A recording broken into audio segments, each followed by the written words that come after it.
말씀드릴게요. 이게 네이버에 그 무슨 포스트로 해서 나온 내용인데, 어, 뉴스를 할 만한 게 이제 찾아보니까 없더라고요. 근데 이제 이 잘 나가던 컨설턴트, 러시아로 갔대요.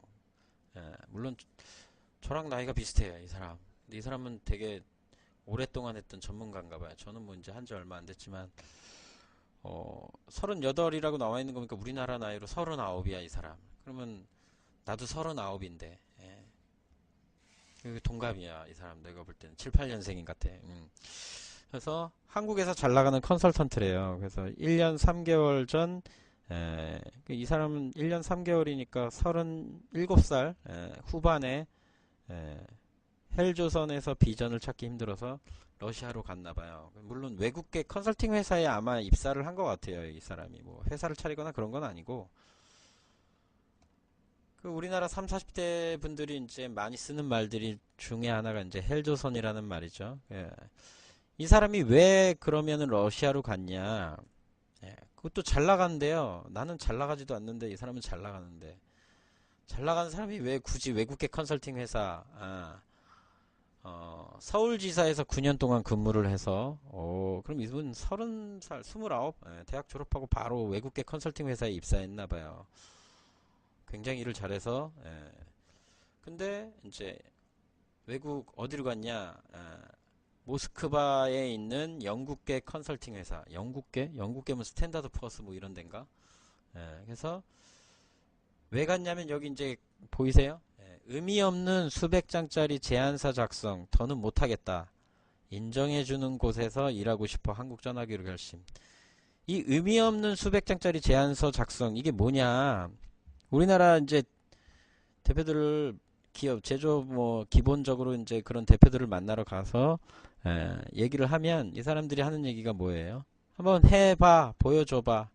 당신이 할 수 있는 게 뭐뭐 할 수 있는지 한번 써와봐, 보여줘봐. 뭐 할 건데. 그래서 뭐 홍보를 하시는 분들도 보통 이제 PPT 자료 같은 건 준비해서 이렇게 보여주면서 우리가 당신과 함께 하면 뭐 이런 거 해줄 수 있습니다. 뭐 이런 내용들을 이제 써오라는 거죠. 이제 그거를 이분이 아마 했던 컨설팅 회사는 이제 규모가 아마 됐던 회사인 것 같아요. 외국의 컨설팅 회사라고 하는 거 보고 서울지사라고 하는 거 보니까 그러면 이 사람이 뭘 해갔겠어요? 그 기업에 맞는 이제 아까 보여줬던 그런 사업 과제들부터 해서 이런 뭐 이 회사에서 이제 어떤 비전 제시할 수 있는 뭐 그런 10년치 계획이라든지 아니면 뭐 3년치의 어떤 뭐 매달 뭐 어떤 걸 준비해서 어떻게 하고 뭐 이런 것들에 대한 그 근거라든지 뭐 자료들을 같이 첨부해서 이렇게 수백 장짜리 제안서를 만든 거겠죠.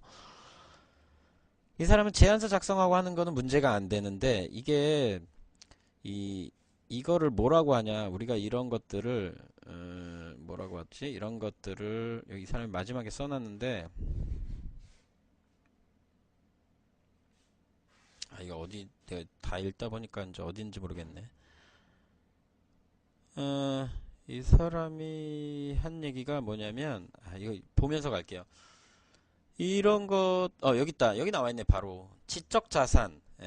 지적 자산을 제대로 인정해두는 문화가 정착되어 있지 않다. 저도 지금 많이 느끼고 있는 내용이 이런 거거든요. 대표들이 정보가, 우리나라는 인터넷 환경이 좋으니까 모든, 에, 공짜라고 생각해요. 그때 한번 공공기관 사이트든 어떤 정보를 얻기 위한 사이트들을 여러분들이 한번 들어가서 찾아보세요. 제가 여태까지 방송했던 내용들 중에서도 대부분 한 절반은 그 내용을 뭐 그냥 바로 찾기가 어렵게 돼 있어요. 여러분들은 뭐 웹페이지 검색할 때 몇 페이지까지 넘겨보세요. 저는 한 100페이지 가까이 넘겨보거든요. 혹시나 거기에 숨어있는 어떤 정보가 있나 해서 100페이지를 넘겨봐요. 100페이지 쪽수를. 그럼 시간이 얼마나 많이 걸리겠어요? 그럼 찾으면 끝인가? 정리해야지. 이해해야지. 예. 그러니까 그런 지적 자산을 갖고 있는 것들에 대한 내용을 어, 우리나라 대표들은 되게 쉽게 공짜로 얻는다고 이렇게 당연히 너 아니면 뭐 다른 데서 찾으면 되지 이렇게 생각하는 분들이 상당히 많은 것 같더라고요. 그러니까 사람을 사람으로 안 보고 돈으로 보는 거 뭐 그런 거죠 느낌이. 음. 그래서 이분도 이런 이제 회의감을 느낀 거겠죠. 근데 이 사람은 참 빨리 느꼈네. 아무래도 큰 회사 다녀서 그런가? 예, 머리가 똑똑하신 분이라서 그런가 봅니다. 그래서 40살만 돼도 잘릴까 전전긍긍. 네. 이것도 공감해요. 왜냐면 이게 제 동생이 천안에서 이제 삼성 협력회사, 합자회사, 히타치인가? 거기랑 합자회사인데,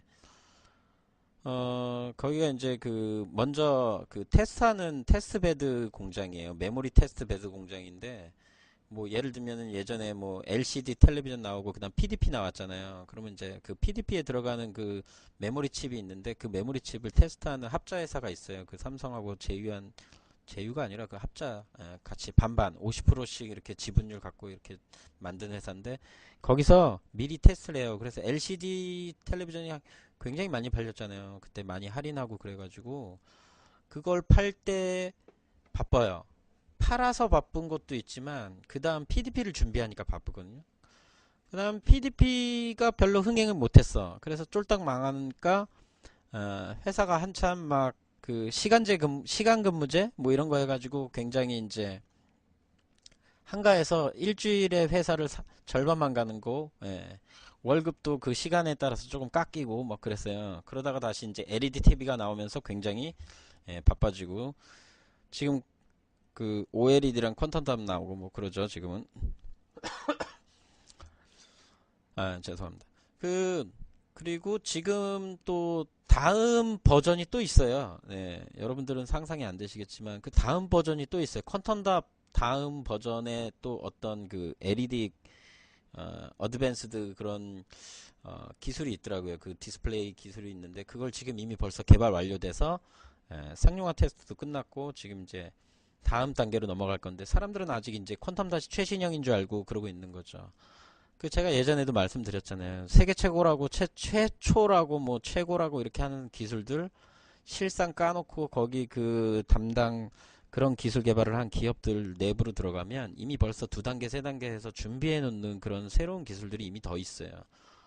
그 뭐 우리가 많이 흔하게 얘기하는 게 이제 그런 거잖아요. 갤럭시 뭐 노트 7이나 뭐 갤럭시 S7 나왔을 때 이미 벌써 그 다음 버전에 그 다음 버전까지 이미 벌써 준비되어 있다는 거. 뭐 예를 들면 아이폰도 아이폰 7 지금 나왔는데 다음 버전 8, 9, 10 버전까지 다 나와 있다는 거예요. 이미 벌써 개발이 다 돼 있고 상용화만 안 하는 거지. 걔네들이 다 시제품이나 이런 테스트들을 이미 여러 가지를 방식으로 해왔고 아이폰 같은 경우는 보니까 뉴스에 뭐라고 나와 있냐면 아마 휴대폰 형태로 나오는 마지막 휴대폰이 아이폰 7일 거라고 그렇게 이제 뉴스에 나와 있더라고요. 근데 그럴 수준이 안 돼요. 애플은 뭐 그걸 직접 만들거나 그런 회사가 아니고 설계하고 이렇게 검증하고 해서 제품을 출시하는 그런 이제 하청업체, 협력업체 이렇게 해서 양산하는 그런 회사이기 때문에 걔네들은 그냥 상상력만 갖고 있지 나머지는 없어요. 어, 아무튼 눈치 보기 그만두고 위험 감수하기로 선택을 했대요. 이 사람 따라가고 싶다 진짜 내가. 그 제가 컨설턴트 일을 처음 이런 마음을 갖고 처음 시작할 때 어떤 생각을 갖고 했냐면 다른 사람들은 다 국내 컨설팅에만 핵심을 두고 이렇게 이제 컨설팅 일을 이제 하고 지금도 하고 있고 그렇게 거기까지가 다인 줄 알고 이렇게 생각하는데 저는 좀 아, 돈이 생기고 여유가 생기고 하면 세계적으로 좀 하고 싶거든요. 세계적으로. 뭐 우리나라 국내 기업만 이렇게 해서 지원받는 게 아니라 하다못해 여기도 나와 있지만 국제 개발 협력이라 그래서 뭐 에너지도 그렇고 해외 기술 개발 이런 거 있잖아요.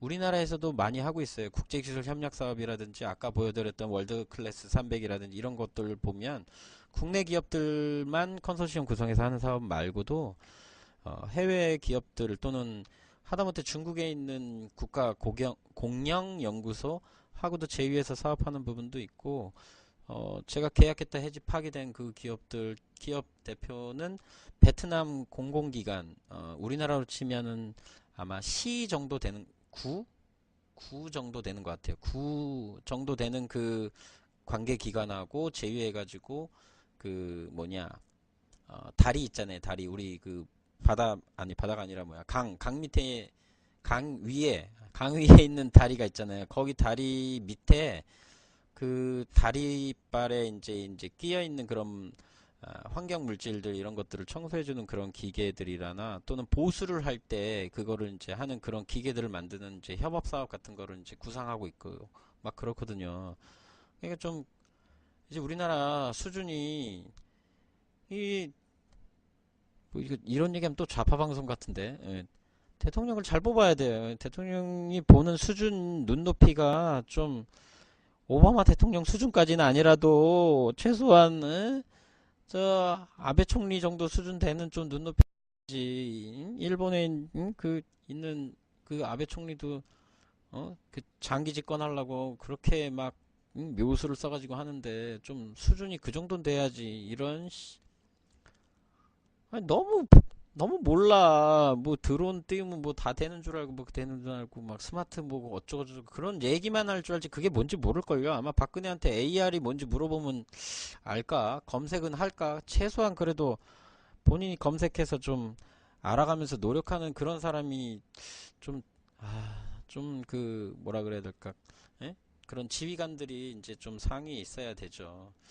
아무튼 이분은 천씨네요. 천씨. 그래서 어 이분이 이제 넘어가기 전에 해외 프로젝트 이제 이런 부분을 이제 음, 자기가 하겠다 해가지고 그래서 해외 개발 프로젝트 이런 것들을 많이 했다고 하시네요. 그래서 뭐 예, 아이 그 MB는 그 자원 개발에서 돈을 써가지고 이제 삥땅 치신 분 적이지만 이거는 이제 해외 개발이잖아요. 해외 개발이 뭐 꼭 자원 개발만 있습니까? 그거 말고도 있잖아요. 그래서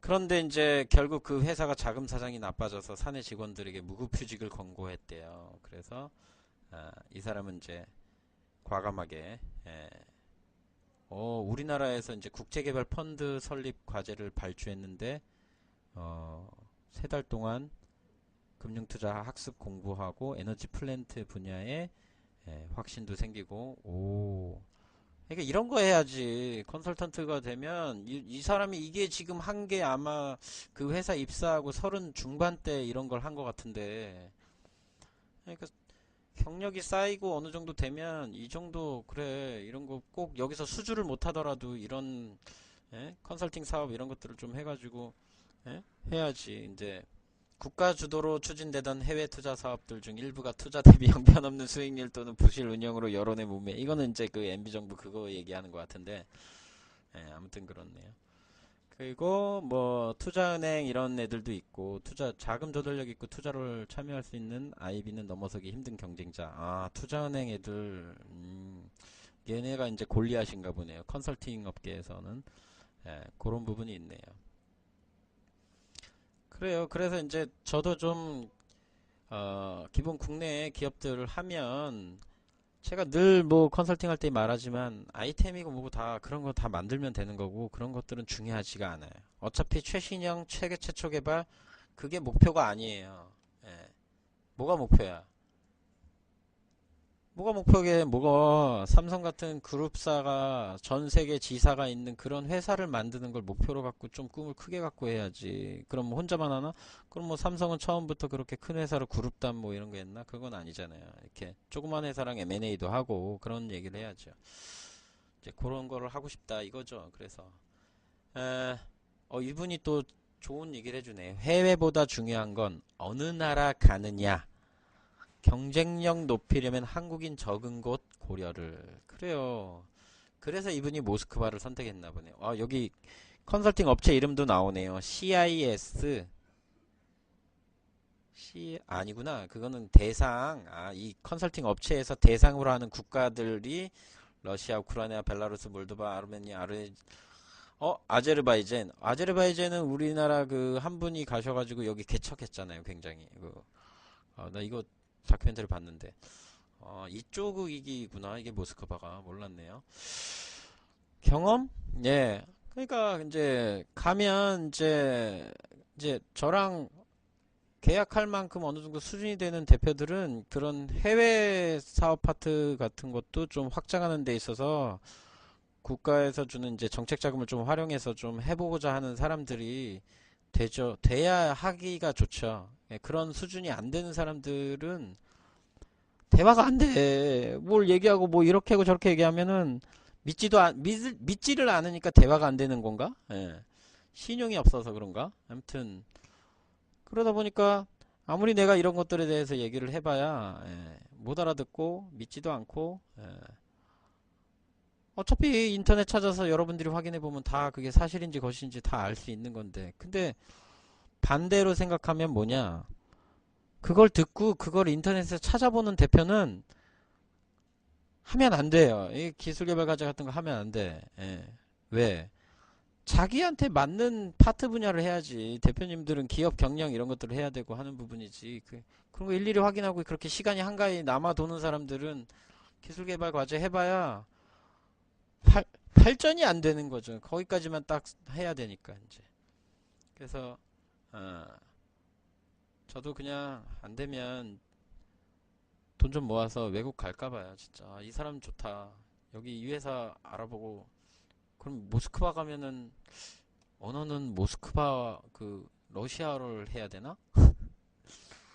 러시아어 어렵지 않나? 아무튼 아, 경험 갔다 대부분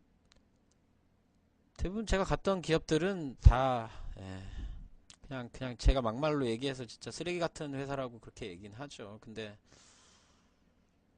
기업 상태가 쓰레기라는 거지 뭐 그 대표가 쓰레기라는 뜻은 아니에요. 왜냐면은 자기가 사업을 하다가 이제 보면 특허가 중요하다고 생각하면은 그 대표는 특허만 주구장창 파요. 그리고 또 다른 대표는 뭐 어떤 샘플링 제품이 안 됐다 그러면 열심히 샘플링만 많이 만들어요. 아이템을 여러 개 갖고 하나하나 전부 다 샘플만 만들어 가지고 연구개발에다 돈 수억씩 쓰시는 분들 있고 또 어떤 분은 제품 하나 딸랑 만들어 놓고 여기다가 다 판로 확보 매출을 좀 증대하기 위해서 그것만 올인해서 파시는 분들이 있고 그러니까 균형이 맞고 단계별 그런 부분에 대한 것들의 계획이 없어요. 없을 수밖에 없어요. 왜냐면 제조업 위주로 하시는 분들이나 기술을 바탕으로 하시는 대표들이 뭐 안 해봤잖아요. 경험이 없잖아요. 이런 것들에 대한 경험이 아니라 뭐라 그래야 되지? 이런 것들에 대한 전체적인 설명을 들을 기회가 좀 잘 없어요. 아까도 제가 뭐 처음에 말씀드린 그런 어 2017년 뭐 창업 자금 뭐 이런 설명회 이런 거 가도 딱 그 창업하는 그 회사에 국한된 그 정책 자금 그거 한 두세 개? 그거 얘기하면 끝이에요. 없어. 그거 얘기하기도 버거워, 솔직히. 그거 40분인가 50분 정도 하시는 것 같은데, 그거 얘기해도 알아듣게 설명해서 하기가 버거워요. 여러 번 들어야지 그나마 좀 이해가 되는데, 거기 그런데 가가지고 사람들이 뭐 녹음해가지고 집에 가서 열심히 뭐 왔다 갔다 하면서 시간 날 때마다 듣고 해서 이해하려고 하는 사람들은 한 번도 본 적이 없어요, 제가. 전부 다 그냥 자기 전화하기 바빠고 뭐 그런 사람들이지. 그러니까 제가 생각하는 것들은 이 사람이 지금 얘기하는 이런 생각들하고 너무 마음이 딱 맞는 거예요. 나이도 맞는데. 40살만 돼도 난 40살 되면 아무것도 못하겠네. 이분은 선택을 처음부터 컨설팅 회사로 외국계 컨설팅 했으니까 아마 외국어도 기본적으로 하시고 준비를 많이 하신 거죠. 저는 이쪽 분야를 늦게 입문을 하다 보니까 여기까지는 생각을 못 했는데 기회가 되고 만약에 되면 이런 데 가는 것도 나쁘지 않다고 봐요. 좋은 것 같아요. 저는. 그래서 뭘 얘기하려면 제가 여기서 얘기 드리려고 하는 핵심 포인트가 뭐냐? 이 얘기를 하려는 거예요. 이 얘기. 지적 자산을 제대로 인정해 줘야 된다는 얘기예요. 우리가 컨설팅을 하시면서 지적 자산에 대해서 그게 무슨 뜻인지를 잘 이해를 못하는 것 같아요. 대표가 기업 현황에 대한 파악을 하면 이 기업이 어떤 것들이 필요하고 어느 단계에 뭐가 있어야 되는지에 대해서 미리미리 준비를 좀 어느 정도 하면서 하는 부분을 맞춤해서 컨설팅 하는 거잖아요. 맞춤해서. 그냥 여기 이거 있으니까 이거 하세요. 이렇게 하는 게 아니잖아요. 하다못해 대표가 공장을 세우고 싶어. 올해 안에 세울 거야. 근데 부채가 이미 벌써 뭐 한 10억 가까이 되고 있어. 매출은 5억밖에 안 되는 회사가 담보대출 받았으니까. 그러면 공장을 져야 될까요? 지으면 안 될까요? 지금 안 된다고 얘기해줘야죠, 그러면. 근데 보통 컨설팅 하는 사람들은 어떻게 해? 네, 하고 가서 융자 해줘요. 어차피 담보대출인데, 뭐. 그리고 수입료, 수수료, 뭐, 컨설팅비 받고, 네, 빠이빠이 하고, 그 기업이 뭐, 그거를, 뭐, 어떻게 해서 갚든 말든 뭐, 그건 다 서류 내용 다 대행해서 그냥 대충대충 그 대표하고 동의하지 않고, 계획하지 않고, 예산은 안을 짜지 않고, 그냥 그렇게 만들어서 진행했던 내용들로 그냥 사업계획서 대충 제출해가지고, 그리고 그 공공기관 담당자도 조금 어, 주무관 팀장 수준급 되고 경험치가 좀 있어야 그 재무제표상에서의 어떤 누락된 부분을 이런 걸 찾아내더라고요. 신기하게. 난 그거 보고 놀랐어요. 근데 예, 그런 사람도 가끔 있는데 대부분은 갖다 주는 서류에서 그냥 서류 내용 보고 현장 시사 봐서 있으면 다 해줘요. 다 해줘. 그냥 돈 주는 고객이 갑이 아닌가요? 내가 이거 컨설팅에서 계속 얘기했잖아요. 돈 주는 고객, 돈 주는 대표가 갑이 아니라 말을 잘 듣고 마인드가 돼야 되지. 마인드. 네. 돈도 당연히 필요한 거죠. 왜? 더 많은 돈을 벌기 위해서 하는 부분도 있지만 핵심은 그 돈이라기보다는 이 기술적으로 이렇게 하시는 분들은 핵심이 내가 그것도 어떻게 보면 지적 재산이네. 지적 자산이네. 자기가 갖고 있는 그 기술력을 뽐을 내서 사람들에게 많은 이로움을 좀 이렇게 널리 널리 배포하고 싶은 그러면서 부가적으로 이제 수익이 발생하는 부분에 대해서도 자기가 가져가려고 하고 그런 분들이 많은데 이제 많이 모르니까 결국